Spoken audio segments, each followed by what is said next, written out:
7 दिसंबर को रेडगेन travel technologies limited का IPO आ रहा है और इस आईपीओ को हमें सब्सक्राइब करना चाहिए या नहीं करना चाहिए, ये इसके एनालिसिस के बाद हम समझेंगे। सबसे पहले हम बात करेंगे रेडगेन ट्रैवल टेक्नोलॉजीज लिमिटेड कंपनी के बारे में कि ये कंपनी करती क्या है, इसके कस्टमर्स कौन है, इसने अब तक का सफर किस तरह से पूरा किया है और ये कंपनी अपने आप को कितनी स्ट्रांगली पोजीशन करके मार्केट में रखी हुई है। उसके बाद हम बात करेंगे इसके मैनेजमेंट के बारे में। उसके बाद हम बात करेंगे इसके फाइनेंशियल्स के बारे में कि ये कितनी स्ट्रांगली या कितनी वीकली अपने आप को परफॉर्म कर रही है ये कंपनी। उसके बाद हम बात करेंगे आईपीओ के कुछ इंपॉर्टेंट डेट्स और ये आईपीओ का ऑब्जेक्टिव क्या है इस मार्केट में आने का। ये एक सॉफ्टवेयर डिस्ट्रीब्यूशन कंपनी है ग्लोबली, जो ट्रैवल एंड हॉस्पिटैलिटी इंडस्ट्री को software as a service provide करती है। मैं अगर इसके वर्टिकल्स की बात करूं तो ये hotels, airlines, online travel agents, meta search engine, package providers, car rentals, cruises and ferries जैसे सारे वर्टिकल्स में अपने सर्विस प्रोवाइड करती है। इसके साथ साथ ये इंटरकनेक्टेड प्रोडक्ट्स के थ्रू रेवेन्यू क्रिएशन भी करती है और बिग डेटा के थ्रू ये वैल्यू चेन भी क्रिएट करती है और अपने प्रोडक्ट पोर्टफोलियो को ये आर्टिफिशियल इंटेलिजेंस और मशीन लर्निंग के थ्रू एक्सटेंड भी कर रही है। ये company across geographies local go to market teams के थ्रू अपने कस्टमर्स को सर्विस प्रोवाइड करती है। इनके 6 ऑफिसेज हैं और 415 ऐसे कस्टमर्स हैं इनके पास जो इनके साथ 5 साल से जुड़े हुए हैं। ये 1,94,000 होटल कवर करते हैं और 70 डिमांड पार्टनर्स हैं। अगर बात करूं तो ये 3 ऐसे बिजनेस यूनिट हैं जिनके थ्रू ये हॉस्पिटैलिटी एंड ट्रैवल इंडस्ट्री को through SaaS platform service deliver करते हैं। पहला है इनका है data as a service, second है डिस्ट्रीब्यूशन और थर्ड है मार्केटिंग टेक्नोलॉजी। जून 2021 के हिसाब से इनके पास 1434 कस्टमर है, जिनमें से 8 ऐसे कस्टमर्स हैं जो फॉर्च्यून 500 ग्लोबल कंपनीज हैं। कस्टमर्स जो इन्होंने सर्विस कर चुके हैं वो 6 कॉन्टिनेंटल होटल्स हैं, इंटरकॉन्टिनेंटल होटल्स ग्रुप है, केस्लर कलेक्शन है, लेमन ट्री होटल्स हैं, OYO rooms and homes private limited है। एडिशनली इस कंपनी के 1220 large and mid size hotel chains हैं, 110 ट्रैवल पार्टनर्स हैं including airlines, car rental companies and large cruise companies, 132 distribution partners हैं और 110 कंट्रीज में इनके डिस्ट्रीब्यूशन कंपनीज हैं। जो कि कस्टमर स्ट्रेंथ के बारे में अगर बात करें तो इनके पास 1434 ऐसे कस्टमर हैं जिनमें कि 8 ग्लोबल फॉर्च्यून 500 कंपनीज हैं। आर्टिफिशियल इंटेलिजेंस में बहुत ही इनोवेटिव काम करती है ये कंपनी और रिलेवेंट SaaS सॉल्यूशन प्रोवाइड करती है।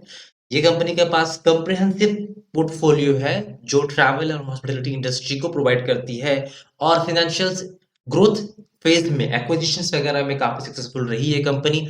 और ये कंपनी के पास जो मैनेजमेंट है वो काफी एक्सपर्टीज मैनेजमेंट है। प्रमोटर की बात करें तो काफी एक्सपीरियंस भानु चोपड़ा एंड मेघा चोपड़ा जो इस इंडस्ट्री में काफी ही एक्सपीरियंस रखते हैं वो इनके मैनेजमेंट में। इनके फाइनेंशियल को डिस्कस करते हैं, बट इनके फाइनेंशियल्स को डिस्कस करने से पहले ध्यान में आप ये रखिएगा कि लॉकडाउन की वजह से ट्रैवल एंड हॉस्पिटैलिटी इंडस्ट्री को काफी बुरा प्रभाव पड़ा है।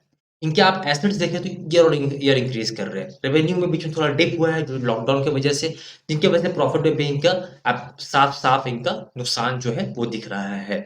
अगर हम बात करें इनका ईपीएस वो नेगेटिव में दिखा है, रिटर्न ऑन नेटवर्थ वो भी इनका नेगेटिव है। अगर हम बात करें प्राइसिंग थोड़ा इन्होंने एग्रेसिव रखा है। आईपीओ का ऑब्जेक्टिव के बारे में ध्यान देते हैं। जितने भी पैसे ये रेज कर रही है कंपनी 85.26 करोड़ रुपीस रेडगेन यूके में प्री पेमेंट या रीपेमेंट में यूज होगा। 25.20 करोड़ रुपीस DHISCO का एक्विजिशन में डिफर्ड पेमेंट जो होना है वो होगा। 80 करोड़ रुपए स्ट्रेटेजिक इन्वेस्टमेंट एक्विजिशन और इनऑर्गेनिक ग्रोथ के लिए कंपनी यूज करेगी। Organic growth, artificial intelligence, technology innovation में कंपनी 50 करोड़ रुपए खर्च करेगी। डेटा सेंटर कंपनी बनाएगी जहां पे लागत 40.77 करोड़ रुपीस है। बाकी ये खर्चे कॉर्पोरेट एक्सपेंसेस के लिए करेंगी। टोटल मार्केट से ये 1335.74 करोड़ रुपीस रेज कर रही है। 7 दिसंबर को आईपीओ ओपन हो रहा है, 9 को क्लोज होगा। 1 रुपी का फेस वैल्यू है, 405 से 425 रुपए का पर इक्विटी शेयर है। मार्केट लॉट 35 का है, मिनिमम 35 शेयर आप ले सकते हैं। NSE BSE दोनों पे लिस्ट हो रही है कंपनी। बाकी की डिटेल्स आप देख सकते हैं कि QIB 75%, NIS 15%, RI शेयर 10%। उसके बाद अगर आप देखिए टाइम टेबल तो आईपीओ 7 तारीख को ओपन हो रहा है, 9 को क्लोज हो रहा है, 14 दिसंबर को अलॉटमेंट हो जाएगा, फंड का इनिशिएशन 15 को हो जाएगा, लिस्ट 17 को होगा, क्रेडिट डीमैट में 16 तारीख को हो जाएगी।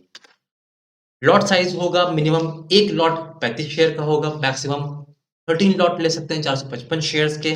सेम रहने वाला है। अगर इस आईपीओ के बारे में बात करूँ ओवरऑल तो ये आईपीओ काफ़ी अच्छा है लॉन्ग टर्म व्यू के हिसाब से, क्योंकि ये कंपनी अभी ग्रोथ फेज़ में है, एक्विजिशंस कर रही है, इन्वेस्टमेंट कर रही है, टेक्नोलॉजी पे, इनोवेशन पे, ऑर्गेनिक, इनऑर्गेनिक ग्रोथ पे।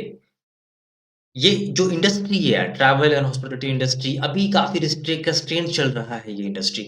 अगर ओमिक्रॉन का इफेक्ट इसमें दिखता है तो शॉर्ट टर्म में ये उतनी रेवेन्यू उतना इस कंपनी में ग्रोथ नहीं दिख सकता है, बट लॉन्ग टर्म में जैसे इकोनॉमी में होगी तो एडवांटेज इसका ज़रूर होगा।